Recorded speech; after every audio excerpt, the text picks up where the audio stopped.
Marami sa atin ang naniniwala sa kasinungalingan kesa katotohanan na nagdadala ng sakit sa ating mga puso. Kailangan mo ba ang mabuhay sa saya sa isang kasinungalingan o sa lungkot dahil tinanggap mo ang katotohanan?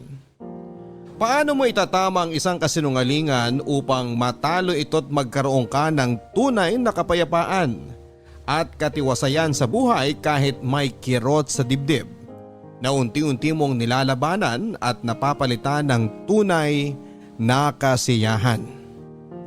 Dear Papa Dudut, ako po si Lorena, laking navotas po ako. Nagkaroon ako ng asawa noong 23 years old ako. Engineer siya at dating nagtatrabaho sa isang power plant sa ibang bansa. Nagkaroon kami ng 2 anak. Huminto siya sa pagtatrabaho dahil may nakaalitan siya sa planta. At ang sabi niya ay hahanap na lamang siya ng ibang company dahil may lisensya namang pinangahawakan ng asawa ko at experience. Naaalala ko lang noong una kaming magkakilala ng asawa kong si Kenan, Papa Dudut. Kapwa kaming estudyante sa kolehiyo noon. IT ang kinuha ko at engineering naman si Kenan. Sanay na ako na nakapalibot sa akin ay mga lalaki. Kaya hindi ko madaling paniwalaan ang mga sinasabi ni Kenan sa akin noong nanliligaw pa lamang siya.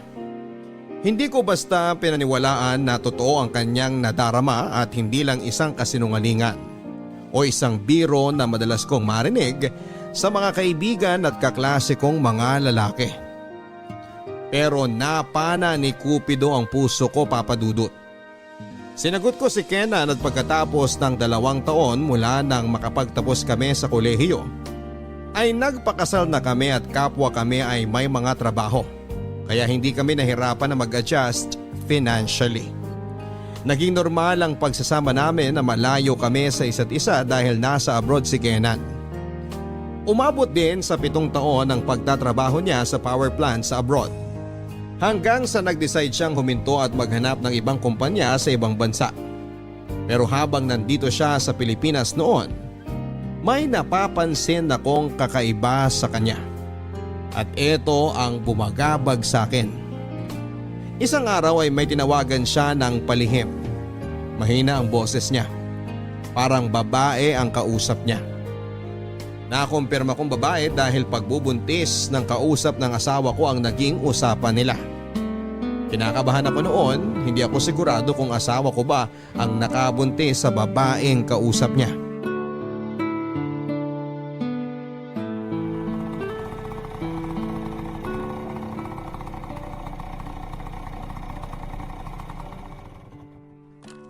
Kanina pa ako naghihintay sa'yo.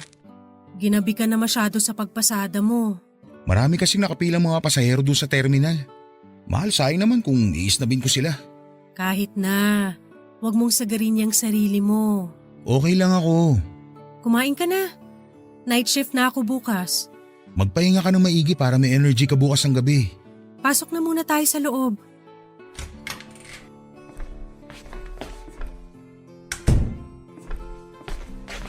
Nakaluto na ako at ipinaghain na kita. Kumain na kami ng mga bata. Kumain ka na. Mukhang masarap ah. Tamang-tama ito mahal at nagugutom na ako. Mahal, wala ka pa rin bang mahanap na trabaho?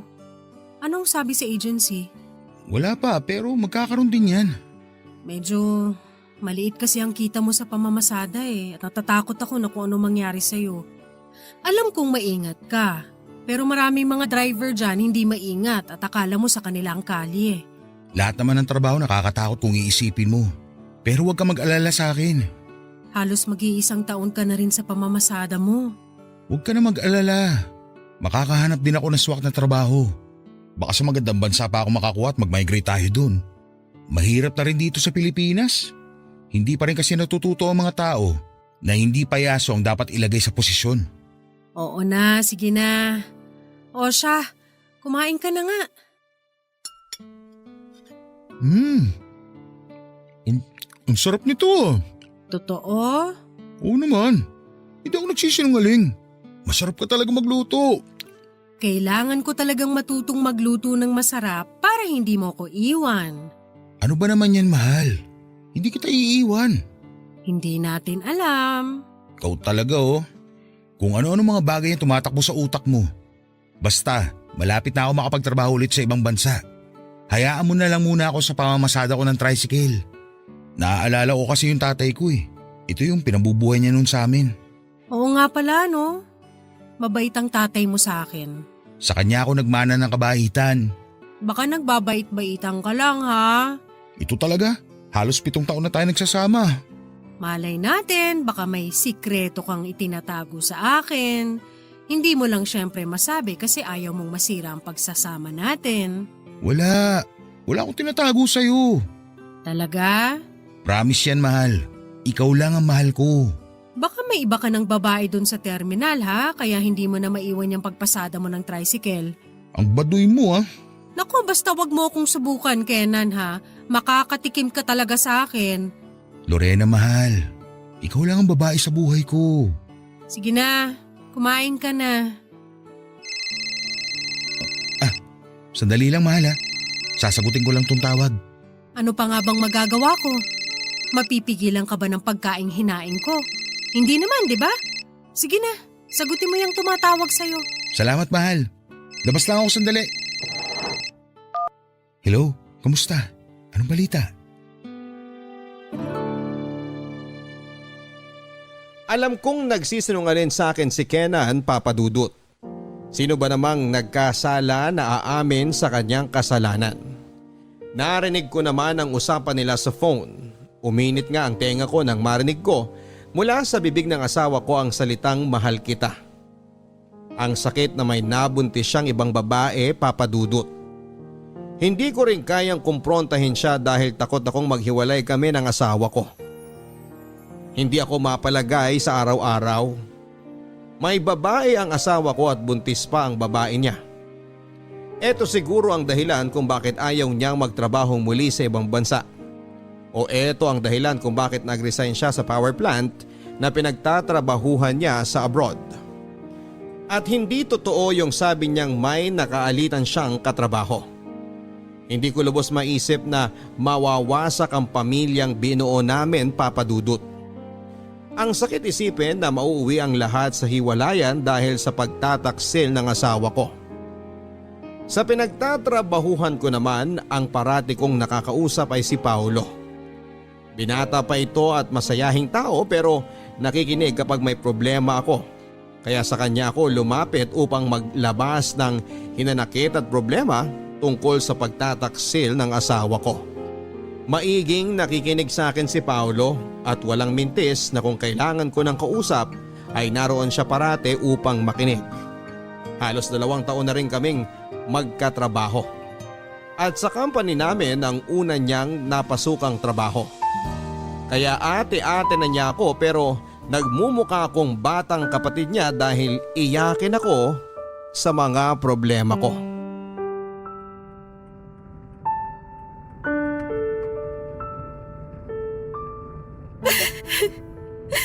Kaya pala ayaw na niyang bumalik abroad para magtrabaho kasi may iba na siyang babae rito.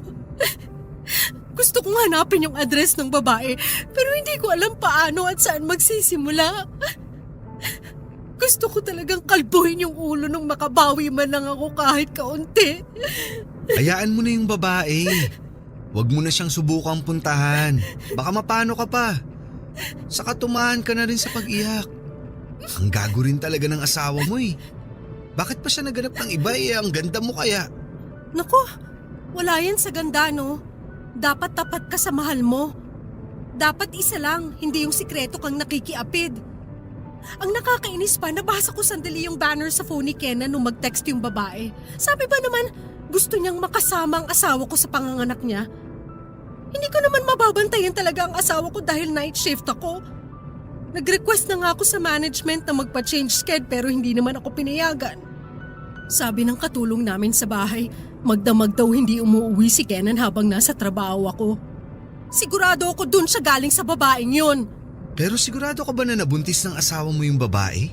Hindi pa ba sapat na marinig ko talaga sa bibig ng asawa ko na mahal niya kung sino man yung babaeng kausap niya at sabi pa niya na huwag ipalalaglag ang bata? Ay, pero ayos na rin yan at nalaman mo. At least, hindi ka na mukhang tanga. Oo nga, pero ang sakit eh. Ang sakit-sakit. Hindi ko lubos maisip na kaya niyang gawin yun sa akin, sa amin, ng mga anak niya. Sa totoo lang, kung ikaw ang asawa ko, hindi kita pagtataksilan. Baka nga may hinahanap siya na wala sa akin. Ano pa bang rason niya para maganap ng ibang babae? Maganda ka at matalino. Ano bang rason ninyong mga lalaki kung bakit naghahanap pa kayo ng iba? Ibahin mo ako ha. Kapag ako nagmahal, stick to one ako. Siguro gusto niya yung hindi gaanong maganda. Kasi nga maganda ka naman. At siguro yung hindi matalino, kasi matalino ka. Baka kasi ang perfect mo kaya na-insecure siya. Ay naku, ewan ko sa'yo. Pero alam mo, pwede kasi. May mga lalaki na ayaw sa sobrang ganda at talino. Kasi feeling nila natatapakan ng pagkatao nila. In the first place, bakit niya ako niligawan noon? Alam naman niyang maganda at matalino ako. Ang feelingero ko, no? Hindi naman. Nagsasabi ka naman ng totoo eh. Kaya, Lorena, Uy, bakit grabe ka makatitig sa akin? Para naman akong matutunaw nito. sa totoo lang, walang halong kasinungalingan to. Lorena, sana hindi ka magalit at sana wag mo akong iwasan. Kasi Lorena, gusto kita. Ano ba naman yan, Paolo? Anong ano ba naman yan? Tama ang narinig mo. Gusto kita. Pwede ba, huwag ka magbiro ng ganyan. Nag-iiyak ako rito tapos hihiritan mo ako ng ganyan. Hindi naman basta hirit yun eh. Pasensya na kung ang sagwa ng timing ko. Na ngayon ko pa sinabi sa'yo nakikita ko namang masama ang loob mo. Nagbaka sakali lang ako na baka pag sinabi ko sa'yo ang nararamdaman ko, mapangiti kita kahit konti. Alam mo, nung una pa lang kitang nakita sa office, nagka-crush agad ako sa'yo. Sobrang instant nung nangyari. Paolo, dito na lang ako. Ha? Hindi, ihatid kita sa inyo. Please, magta-taxi na lang ako. Ibaba mo na ako rito. Lorena, ano bang problema? Bakit? Ang sabi ko, dito na lang ako. Hinto mo ang kotse. Hinto mo sabi. Hindi ka ba makaintinding leche ka? Sorry. Sige, ito na, iinto ko na. Pero hintayin kita makasakay ng taxi bago kita iwan. Lorena, please! Taxi! Taxi! Mag-text ka kapag nakarating ka na sa inyo.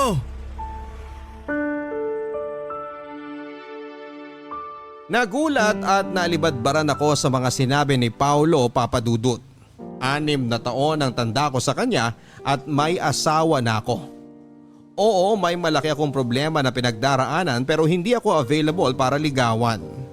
Pero sa bawat araw na may pagkakataon si Paolo, ay sinasabi niya talaga sa akin na gusto niya ako at totoo ang kanyang nararamdaman para sa akin. Nasiwa ako sa trabaho ko, Papadudut. Hindi na ako komportable dahil kay Paolo. Parang hindi kasi tama na nagkagusto siya sa akin pero patuloy pa rin siya sa pagpapahayag ng kanyang nararamdaman. Hindi ko na lang pinansin dahil mas lalo akong naaasiwa. Lalo na kapag narinig ko sa kanya ang salitang I love you. Gulong-gulo ang isipan ko dahil sa nagtaksil kong asawa at sa kaibigang may gusto pala sa akin. Kung dalaga lang ako ay hindi imposibleng magustuhan ko si Paolo. May itsura siya, matalino rin at may plano sa buhay. May mga pangarap. Yan ang katangian na gustong gusto ko sa isang tao, yung may pangarap sa buhay. Tulad ng asawa kong si Kenan dati. Punong-puno siya ng pangarap noon.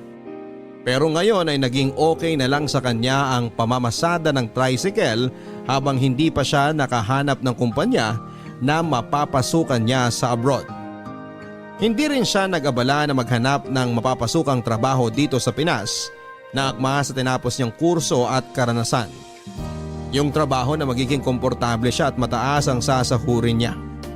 Hindi naman sa minamalit ko ang pagiging tricycle driver niya. Nangihinayang lamang ako sa natapos niya at sa maganda niyang experience sa trabaho. Okay naman na pansamantalang hanap buhay ang pagpapasada niya pero wag naman sana niyang sayangin ang opportunity niya. Sabi pa niya sa akin ay gusto niya lang muna ding malibang sa pamamasada pero hindi nakakalibang ang mga bayarin sa bahay. Na ako ang laging sumasalo. Ang bahay namin na tinitirhan ay hindi pa namin tapos bayaran. Kaya malaki-laki rin talaga ang kailangan naming buwan-buwan. Gusto ko talagang makaharap ang babaeng ipapalit niya sa akin. Ang hindi ko pa masagot noon ay kung papalitan ba niya ako o gusto niya lang magkaroon ng dalawang pamilya. Ano man ang dahilan niya. Pagtataksil pa rin ang tawag sa ginawa niya at gustong gusto ko na siyang kumprontahin tungkol doon, Papa Dudut. Mas lalo pang kumulo ang dugo ko nung tuwing naririnig ko ang tawagan ng asawa ko at ng kabit niya. Hindi ko alam kay Kenan kung sadyang tatanga-tanga lang ba siya para hindi maramdaman na naririnig ko ang mga sinasabi niya sa kausap niya o sinasadya niyang gawin yon para pasakitan ako. Nag-ipon lang ako ng lakas ng loob noon para kausapin na siya pero parang hindi makalabas sa bibig ko na tanungin siya ng harap-harapan. Pinaniniwala ko rin kasi ang utak ko at puso ko na hindi ako ang kayang pagtaksilan ni Kenan. At baka mali lang ang pagkakaintindi ko sa mga nabasa kong palitan nila ng text messages ng babae niya. Baka masyado ko lang binibigyan ng kulay ang mga naririnig ko na sinasabi niya habang kausap niya ito sa cellphone. Pero ang naisip ko noon, kung mas lalo ko pang patatagalin ang paghahanap ko ng tiyempo at hindi ko pa itanong sa kanya ang katotohanan, ay baka magiging katotohanan na ang kanyang kasinungalingan. Isang bagay lang ang alam ko ng mga oras na yon.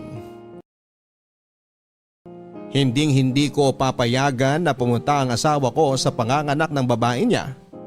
Napakiramdam ko ay ibinahay niya somewhere sa Metro Manila. Dalawa lang din ang pagpipilian niya kung ako ang tatanungin. Yon ay ang bumalik siya sa dati niyang pinagtatrabahuhan abroad o maghanap na siya ng ibang trabaho at tigilan na ang pamamasada. Dahil malakas ang kutob ko na parang naging dahilan niya lamang ang pamamasada para magkita sila ng babae niya. Naiinis ako, Papa Dudut, parang ayaw nang magpapigil ng bunganga ko at gusto ko nang sumigaw sa harapan niya at tanungin kung bakit niya nagawang magtaksil sa akin, kung bakit niya nakayanang magsinungalin sa akin.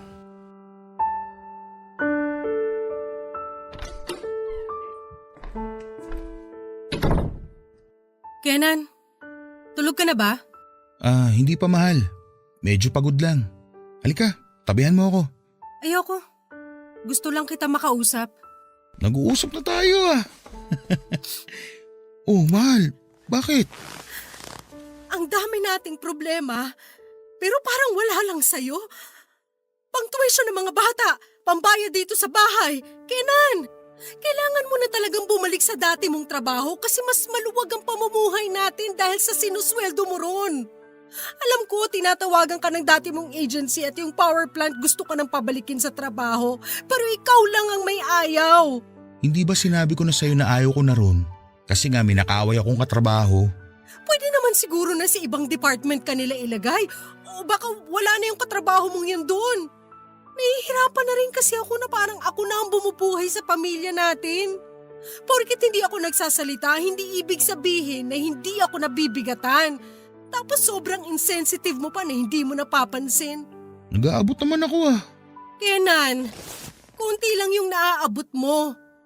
Sa tingin mo hanggang saan naaabutin yung kinikita mo sa pamamasada? Ha? Hindi ko nga alam kung bakit ba nagtitiis ka sa pamamasada. Alam kong naaalala mo ang tatay mo dahil sa yan ang trabaho niya noon pero engineer ka. May mapapasukan kang iba. Para mo nang awa, Kenan. Bumalik ka na sa dati mong trabaho. Kung ayaw mo talaga, di magpursige ka na humanap ng ibang agency o company abroad na pwede mo pasukan agad. Hindi na talaga biro ang gastusin natin dito sa bahay. Pag-iisipan ko. Ano?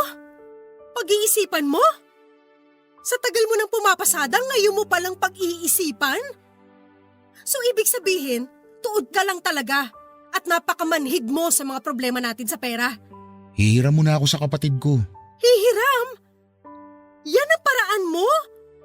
Mangungutang ka? Nakakahiya! Bakit kasi hindi mo pa sabihin sa akin ng totoo? Ayaw mong umalis ng Pilipinas dahil meron kang ibang babae. Ano? Binging ka ba o bobo ka? Alam kong narinig at naintindihan mong sinabi ko.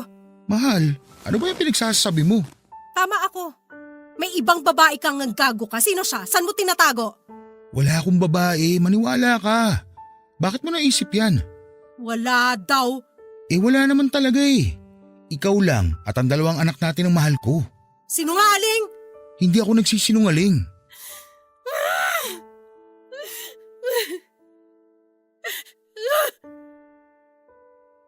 Sana nga hindi ka nagsisinungaling. Pero alam ko nagsisinungaling ka. Sinungaling ka! Lorena, ano ba? Tumigil ka na. Baka marinig ka ng mga anak natin, matakot yung mga yun. Wala akong babae, maniwala ka sa akin. Hindi ako naniniwala sa'yo. Maniniwala lang ako kung ngayong buwan na to aalis ka at babalik ka sa dati mong trabaho. Pera lang naman ang problema natin ngayon eh. Madali lang gawan yun ng paraan. So ano? Anong gusto mong palabasin ngayon? Ha? Mukha akong pera? Ganon? Hindi sa ganun. Kenan, kapag oras na malaman ko na may babae ka, hindi kita mapapatawad. Lorena!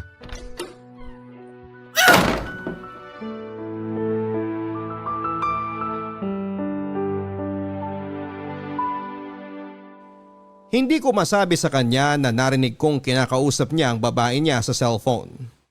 At nalaman ko na kung sino siya. Ronette ang pangalan ng babae, Papa Dudut. Gusto ko sanang makuha ang number ng babaeng yon at makaharap ito para kausapin na may asawa na ang karelasyon niya. Maraming mga tanong ang naglalaro sa isipan ko. Maganda ba siya kaya hindi nagdadalawang isip ang asawa ko na ipagpalit ako sa kanya? Mas masarap ba siyang magluto at mag-alaga? Mas masarap ba siya sa kama?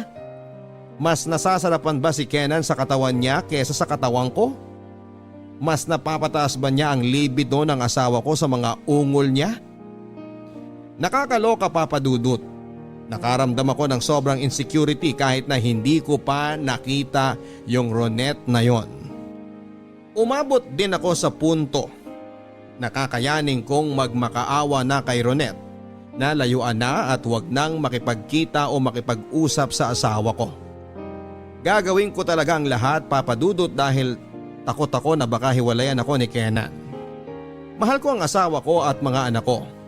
Ayaw kong mawasak ang pamilya namin. Ang isa sana sa gusto kong mangyari ay makaalis na kaagad si Kenan papunta sa ibang bansa. Mas magiging kampante ako na malayo siya sa amin kesa na para akong buwang na nag-iisip sa tuwing nasa trabaho ako ay nagkikita silang dalawa. Ramdam at pansin ko sa kanyang mga mata sa huli naming pag-uusap na nagsisinungaling ang asawa ko. Wala akong ibang makausap tungkol sa problema ko kundi si Paulo, Papa Dudut. Ayaw ko man kasi madalas pag nagkikita kami ay naiilang ako sa mga panunuyo niya sa akin. Pero kailangan ko talaga ng panahon na yon nang makakausap. Takot akong sabihin sa mga kapatid ko o sa mga magulang ko ang tungkol sa sitwasyon ko. Baka sila pa ang mas magwala kesa sa akin.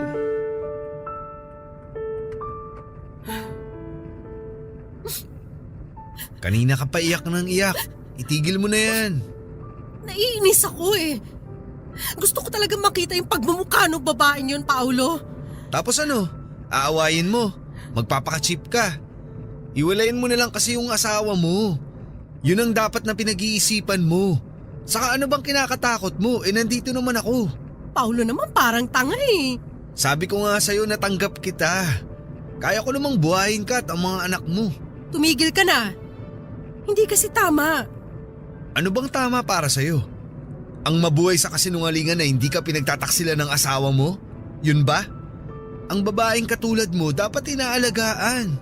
Makuha ko lang talaga ang number ng babaeng yun, makakarinig talaga siya sa akin eh. Hindi niya ba alam na may pamilya na yung kinakalantari niya? Hindi ako papayag na masira niyang pamilya ko.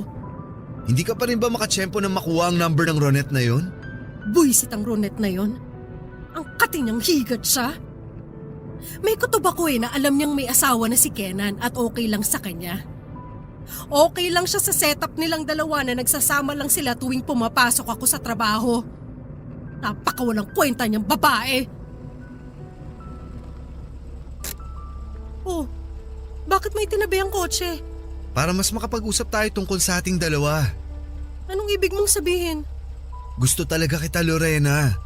Iwan mo na ang asawa mo para sa akin. Paulo, ilang beses na nating pinag-usapan to eh. Nakukulitan na ako ah. Sinabi ko na sa'yo na ibaling mo na lang sa iba yung nararamdaman mo para sa akin. Wag ako. May asawa na ako't mga anak. Cheater at sinungaling naman ang asawa mo. Paulo! Paulo, ano ba? Mahal kita. Paulo, tama na.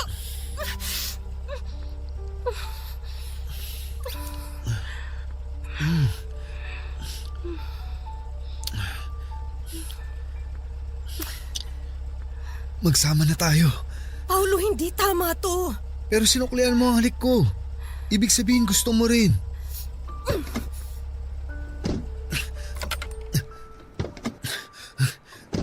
Magta-taxi ka na naman. Duwag ka, Lorena. Duwag kang sumugal na magmahal ng lalaking hindi ka pagtataksilan. Taxi! Taxi! Lorena, bumalik ka sa kotse. Bitiwan Please. mo ko! Mahal ako ng asawa ko. Nagkamali lang siya. Itatama kung mali niya na yon. May nagmamahal ba na kaya magtaksil? Sabihin mo sa akin. Tumigil ka na. Uuwi na ako. Taxi! Lorena! Lorena!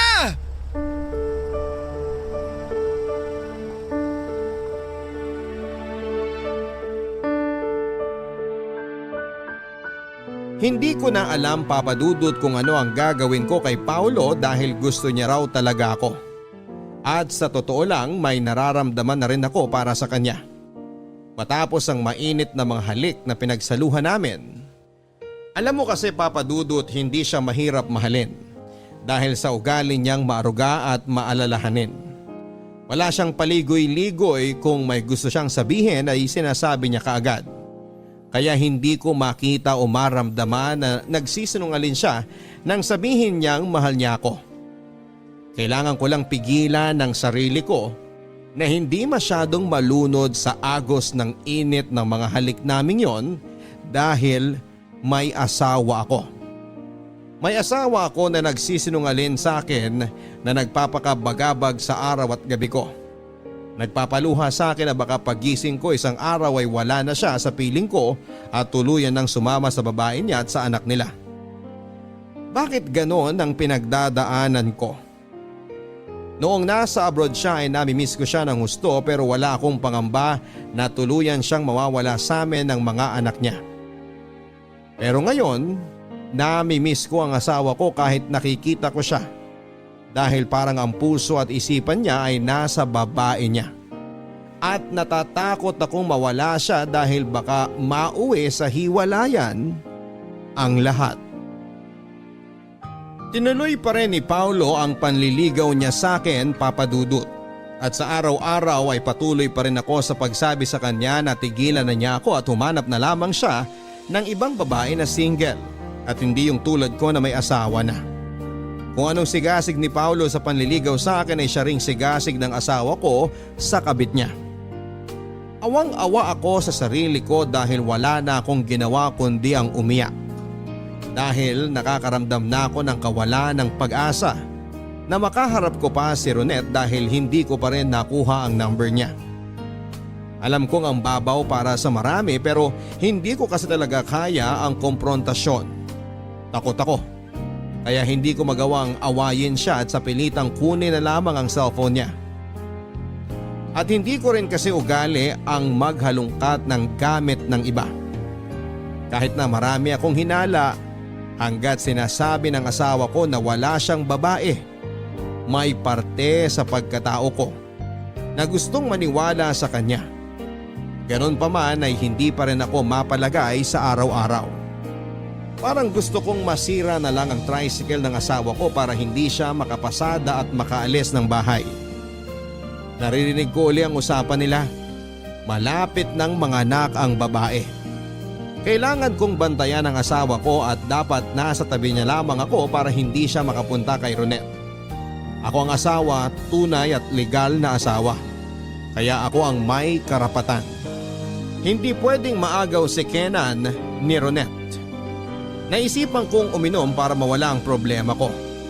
Kailangan kong malasing para hindi ko na maisip ang pagtataksil ng asawa ko at nung malapit ng maipanganak na bunga ng kanyang pagtataksil.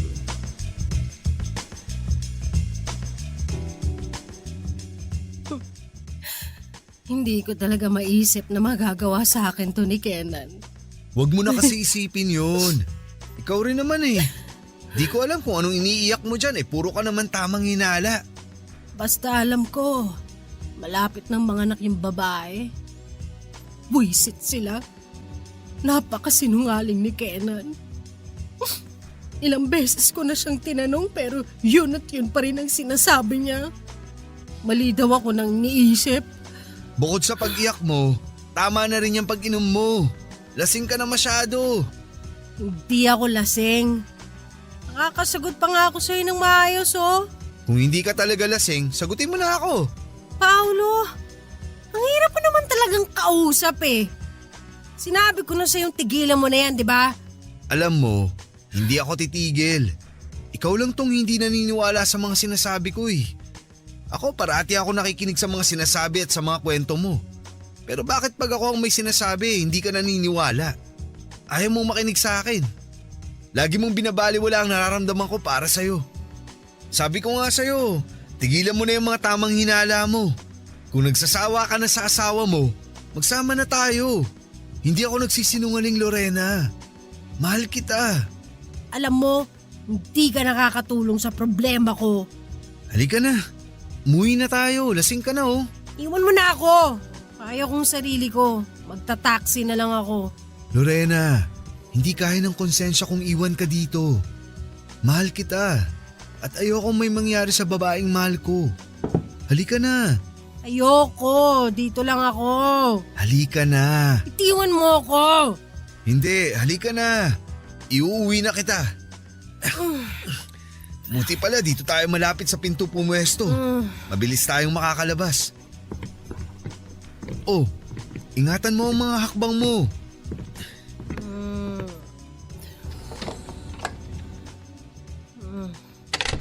Gusto ko pang uminom. Marami ka nang nainom. Nasaan tayo? Papunta tayo kung saan nakapark ang kotse ko. Hindi. Magta-taxi na lang ako. Huwag nang matigas ang ulo mo. Ihatid kita pa uwi, tapos. Ano? Oh, nandito na tayo. Pasok ka na. Taxi na ba to? Ay, oo, taxi to. Sumakay ka na. Ang kulit.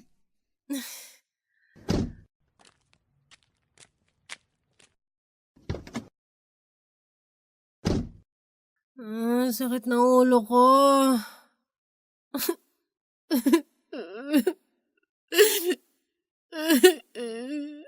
Sakit ng puso ko. Pareho lang tayo. Masakit din ang puso ko dahil ang babaeng mahal ko ayaw akong tanggapin. Paolo? Ano yun? Totoo ba talagang mahal mo ko? Hindi tulad ng asawa kong sinungaling. Oo, Lorena. Totoong mahal kita.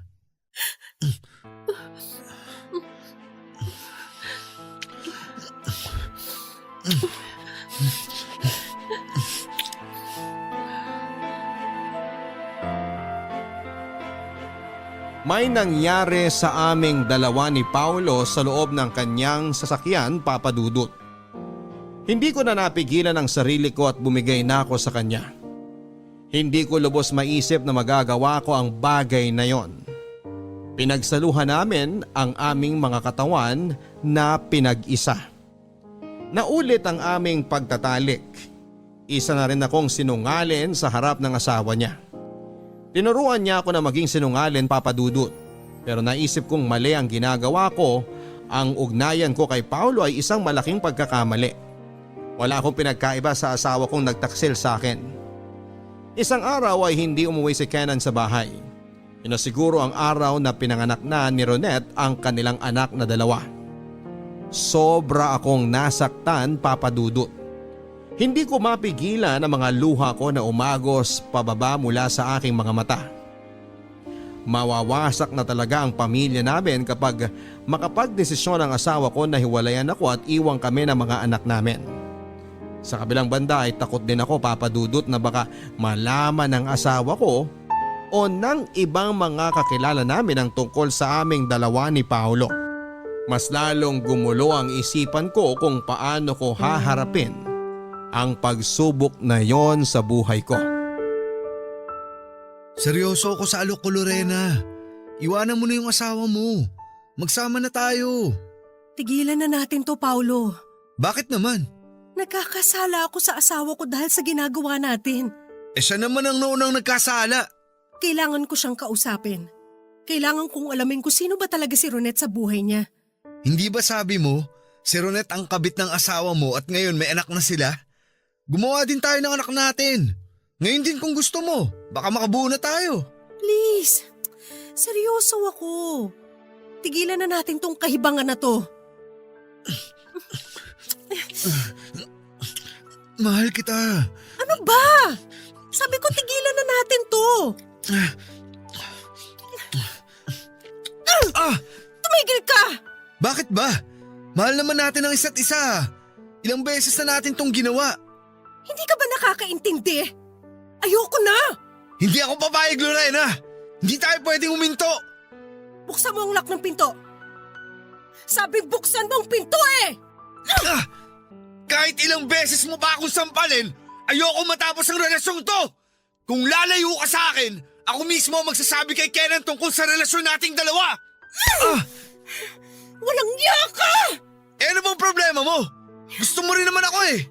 Kitang-kita ko naman na masaya ka tuwing may nangyayari sa atin. Hindi mo may tatanggi sa mga ungol mo, Lorena. Tama na!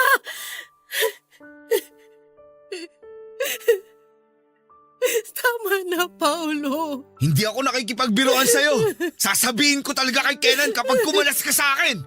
Kung hindi tayo magsasama, ayoko rin magkaayos kayong dalawa. Ang tagal kong pinangarap na magsama tayong dalawa sa isang bubong. Nababaliw ka na, Paulo. Matagal na ako nababaliw sa'yo. Huli ka na sa balita. Paulo, please. Ayoko masira ang pamilya ko. Ayoko ring masira kung ano ang meron tayo. Walang tayo. Hindi to pagmamahal. Walang pagmamahal sa relasyon natin. Kapag sabi kong mahal kita, mahal kita. Hindi mo ba naiintindihan yon? Bobo ka ba, ha? Bakit ang hina mong pumikap? Paulo, natatakot na ako sa'yo. Dapat ka lang matakot sa akin. Pumasok ka na sa buhay ko. Ayokong lumabas ka ng ganun-ganun na lang. Paulo, please. Maawa ka. May pamilya ako. Di ba nga? Tanggap ko na magsasama tayong dalawa kasama ang mga anak mo. Ulit-ulit naman tayo, Lorena. Paulo! Paulo! Paulo!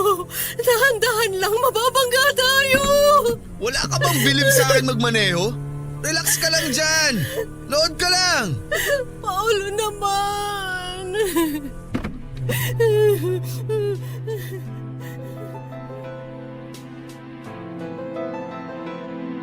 Nagmistulang baliw si Paulo ng mga oras na yon, Papa Dudut.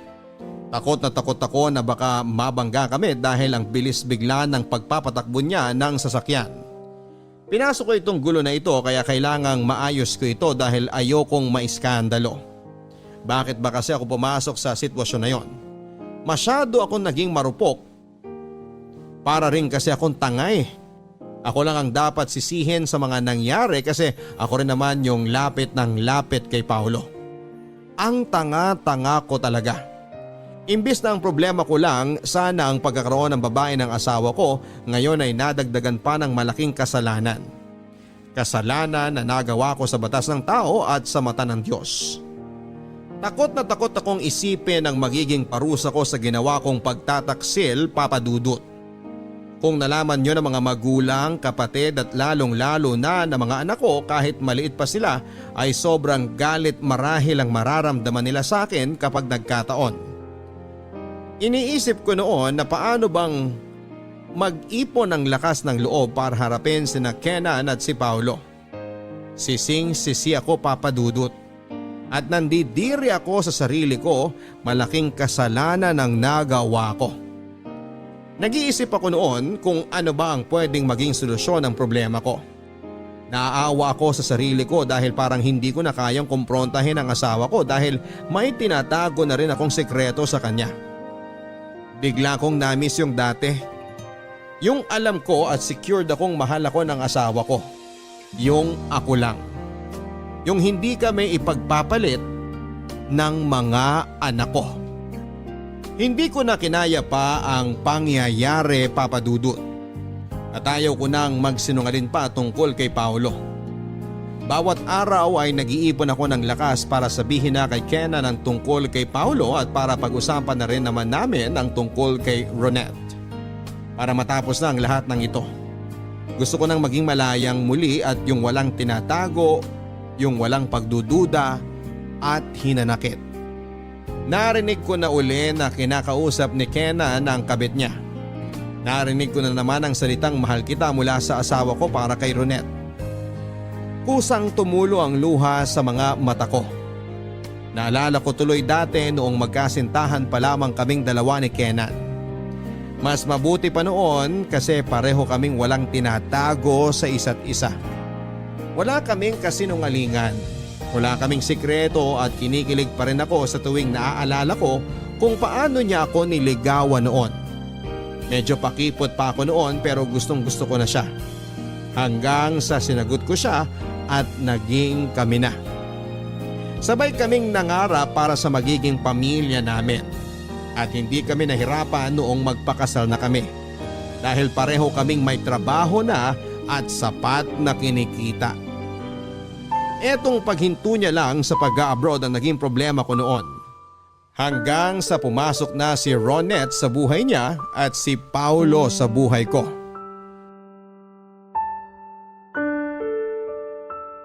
Kumusta si baby? Ganun ba? Mabuti naman. Huwag mo nang alalahanin ang lahat, okay? Huwag kang gumawa ng kung ano, ha? Mahal kita. Marami nagmamahal sa'yo. Sino si Ronette? Ronette, tawagan kita ulit, ha? Bye. Ano yun, mahal? Sino ba si Ronette? Kaibigan ko. Kaibigan? Kaibigan mo na mahal mo, ganon? Pasensya na pero hindi ko yata siya napakilala sa'yo. Matagal ko na siyang kaibigan. Hindi ba may anak na kayo? Hindi mo naintindihan, mahal. Kenan, ano bang hindi ko naiintindihan? Ipaliwanag mo kasi. Kababata ko si Ronette. Hindi siya nakapag-aral ng kolehiyo. Nung nasa abroad ako, nag-reach out siya sa akin. Mahal ko siya bilang kaibigan. At ngayon nangangailangan talaga siya ng pagmamahal. Ano? Bakit? Anong naiisip mo? Na may relasyon kami ni Ronette? Kaya ba parang nag-ibang pakikitungo mo sa akin? Tsaka parati mo akong tinatanong kung nagsisinungaling ako sa'yo? Pero ano yung anak? Ano yun? Ganito kasi yun. May asawa na si Ronette. Buntis siya pero binubugbog siya ng asawa niya. Sobrang depressed niya, mahal, kaya humingi siya ng tulong sa akin. Nag-iisip na nga siya mag-suicide eh. Buti na kumbinsi ko siyang kumalma. Kung napansin mo pagkausap ko siya, halos pabulong. Kailangan kasi na ganun dahil nagka-trauma siya sa kamumura at kasisigaw ng asawa niya sa kanya. Kaya tinulungan ko lang siyang makarecover. Kaya sabi ko, iwan na muna niya ang asawa niya. Total, parati naman siyang sinasaktan eh. Ayun, nakapanganak na siya at hindi pa niya alam kung babalik ba siya sa asawa niya. Mabait si Ronette. Siya ang best friend ko nung high school sa probinsya. Aaminin ko, mahal, na naging girlfriend ko siya noon pero hanggang dun lang yun. Magkaibigan na lang talaga kami ngayon. Pasensya ka na kung hindi ko kagad na ikwento sa'yo ha. Natakot din kasi ako na baka pagselosan mo siya pero ito na nga. Seryoso? Totoo ba, Kenan? Totoo ba lahat ng mga sinabi mo? Oo mahal, bakit? Akala ko babae mo siya. Akala ko anak niya yung pinag-uusapan ninyo. Naku hindi. Paano ko naman magagawa yun? Kenan. Mahal, ano bang problema? Bakit iyak ka ng iyak? Sana pala tinanong na kita noon pa. Sana tinanong ko kung sino si Ronette. Kenan, patawad. Patawarin mo ako. Wala ka namang kasalanan ah. Tahan na. Hindi. Hindi mo naiintindihan. Teka Lorena, ano bang hindi ko naiintindihan? Buong akala ko talaga, ang tanga-tanga ko. Bakit pa nangyari to? Kenan, mahal kita. I'm sorry. Mahal, tahan na. Bakit ba sorry ka na sorry? May kasalanan ako sa'yo. Ano? Anong kasalanan? Wala kang kasalanan. Nung akala ko na may karelasyon kang iba, may in-entertain ako na manliligaw na kasama ko sa trabaho. Kenan, nagkarelasyon kaming dalawa. Hindi ako makawala sa kanya dahil binabuntaan niya ako. Ayoko maiskandalo. Ano? Lorena naman. Kenan, sorry. Sorry talaga. Hindi ko sinasadya. Sorry. Sorry. Anong hindi mo sinasadya sinasabi mo? Nakipagrelasyon ka sa iba na hindi mo sinasadya, ganon? Kenan. Kenan. Sorry. Sorry.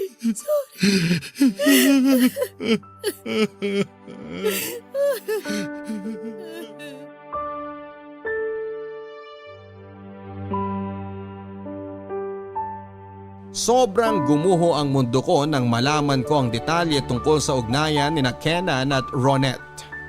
At sobrang nashock naman si Kenan sa ipinagtapat ko tungkol kay Paolo. Sobra ang galit sa akin ni Kenan pero hindi niya ako minura o sinaktan. Sobrang bait ng asawa ko, Papa Dudut. Hindi kami nag-usap ng mga ilang araw pero nasa bahay lang kaming dalawa. Hindi siya makapaniwala sa sinabi ko tungkol sa naging affair ko sa katrabaho kong si Paolo. Nung sa wakas ay kinausap na ako ni Kenan ay wala nang kasinungalingan pa ang lumabas sa aming mga bibig. Gusto ni Kenan na isalba ang pamilya namin. Kinausap ni Kenan si Paolo, Papa Dudut. Binantaan niya ito na huwag nang takutin o guluhin pa ako. Dahil sa oras na may gawin ito sa akin o ipaalam niya ang tungkol sa naging relasyon naming dalawa sa mga kaibigan at pamilya ay hindi raw magdadalawang isip si Kenan na ipahuli ito. Tinanggap ni Kenan ang pagkakamali ko. Sobrang nagsisi ako sa nagawa ko sa kanya. Umalis ako sa pinagtatrabahuhan ko at lumipat sa ibang kumpanya. Pinakilala ako ni Kenan kay Ronette at naging kaibigan ko ito. Bumalik si Kenan abroad pero sa ibang bansa na dahil ayaw na niyang talagang bumalik sa dating power plant na kanyang pinapasukan. Ang naging communication namin ni Kenan ay ang video call. Sa mga naging pagkakamali namin sa buhay ay naging mas matatag ang aming pagsasama, Papa Dudut. Ang pogi mo ngayon, mahal. Nambola ka pa mahal. Ikaw din mas lalo kang gumaganda. Totoo? Oo naman. Walang halong kasinungalingan. Mahal. Dumaan kanina si Ronette sa bahay. Ang likot ng anak niya. Nagkakwentuhan kami. Sabi niya, ayaw na niya talagang bumalik sa asawa niya. May nakilala na rin siyang lalaki. Nakwento na rin naman niya siguro sa'yo yun, no? Oo nga, nabanggitan niya. Sana maging okay ng buhay niya, no? Sana mahalin siya ng tunay ng nanliligaw sa kanya. Hindi malabong mangyari yun, mahal. Mabait si Ronet. Sana maging okay nga sila. Siya nga pala, kamusta mga bata? Ayun, nasa school na sila. Ang panganay natin, gusto na maging tulad mo. At si Bunso naman gusto maging tulad ko kasi ayaw daw niya magtrabaho sa ibang bansa. Aba, may mga pangarap na pala mga anak ko ah. Siyempre, nagmana sila sa atin na puno ng pangarap. Kanino pa ba sila magmamana? Mahal, maiba ko. Tuloy ba ang meeting nyo ngayon ni Paolo? Oo, mahal. Nandito na nga ako ngayon sa mall kung saan kami magkikita.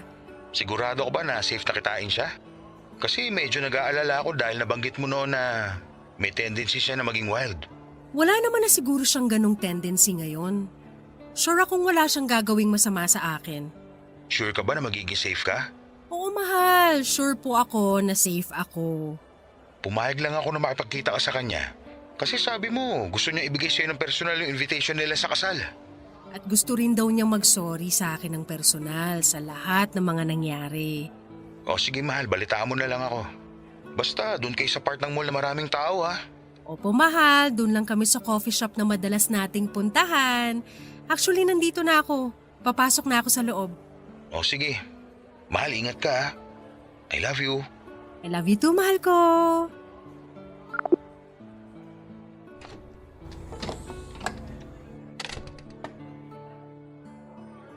Si Kenan ba yung kausap mo?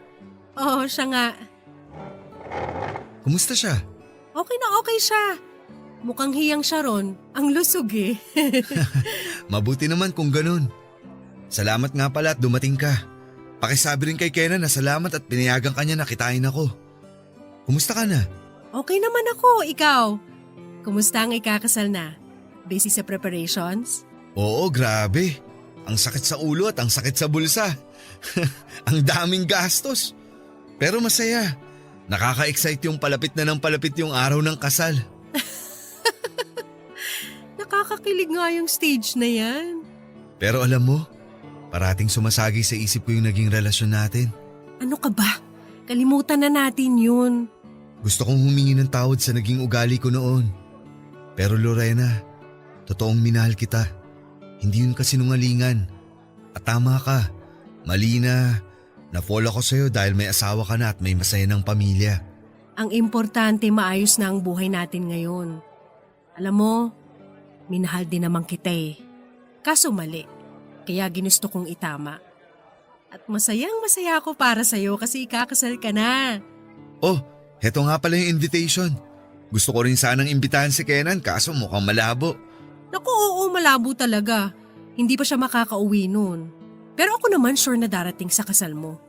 Salamat, Lorena. Sana maging masaya ang pagsasama niyo ng mapapangasawa mo.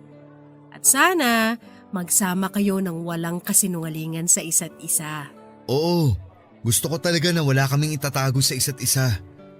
Pero pasensya ka na kung piliin ko na itago ang naging relasyon natin sa kanya at sa iba pa.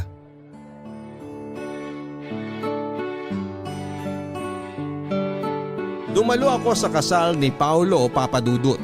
Hindi ko na malaya na lumuha ang mga mata ko during their wedding. Natuwa lang ako dahil sarado na ang lahat. Wala nang mga sugat sa amin. Naghilom na ang lahat. Moving forward na kami sa aming mga buhay. Sa ating mga kabarangay, nais kong ipaabot sa kanila na kailangan nating maging tapat sa ating mga partner sa buhay. Kapag may pagdududa o narinig na kung ano, importante na ito'y pag-usapan kaagad para hindi mauwi sa maling akala na magdadala sa inyo sa kapahamakan at maging isang kasinungalingan na magmimistulang anay na sisira sa pundasyon ng pagsasama ninyong mag-asawa. Sana rin ay marunong tayong magpatawad. Yung pakinggan muna ang sasabihing paliwanag ng inyong asawa upang hindi mauwi sa hiwalayan na siguradong ang mga anak ang higit na maaapektuhan. Sana may nakuhang aral ang ating mga listeners sa kwento ng aking pag-ibig, buhay at pag-asa. More power po sa inyo, Papa Dudut, at nagpapasalamat ako at may programang katulad nito dahil napapakinggan ng maraming tao ang kwento ng pangkaraniwang tao na katulad ko. Idol na idol ka po namin, Papa Dudut. Ang inyong kapuso at kabarangay forever, Lorena. Mga kaibigan, tamang duda, tamang hinala. Yan yung likhang isip na siyang nagiging dahilan kung bakit may mga taong nasasaktan. Isa rin po ito sa mga dahilan kung bakit palaging may nag-aaway at may nagaganap na hindi pagkakaunawaan sa isang relasyon. Minsan o kadalasan ay masyado tayong nagpapadala sa ating sariling emosyon kung saan ay nakakaramdam ka ng kalungkutan at nahihirapang mag-isip ng tama hanggang sa doon ka na nakatutok sa mga likhang isip na siyang nagpapalala ng sitwasyon. Alam po ninyo may mga bagay naman kasi na pwedeng daanin sa usapan. Minsan galit na siya, magagalit ka rin. Paano ninyo masusolusyonan ang mga problema ninyo? Kesa pakalmahin nyo ang isa't isa, abay sinasabihan po ninyo ang galit ng bawat isa. Subukan nyong minsang palawakin ang isipan ninyo. Pakinggan ang tinitibok ng inyong mga puso. Alalahanin ang mga masasayang pagsasama ninyo. Nang sa ganon ay paglabanan po ninyo ang pagdududa sa mga kapareha ninyo. Hanggang sa muli, ako po si Papa Dudut, in-invite kayong lahat na hanapin ako sa aking mga social media accounts, sa aking Twitter, sa aking Instagram at sa aking Facebook. I-type lamang po ang Papa Dudut. Mag-subscribe din sa aking YouTube channel, Papa Dudut Vlogs. Ito po ang mga kwento ng pag-ibig, buhay at pag-asa. Dito sa Barangay Love Stories. Mga kwento ng pag-ibig, kwento ng pag-asa at mga kwento ng buhay dito sa Barangay Love Stories. Love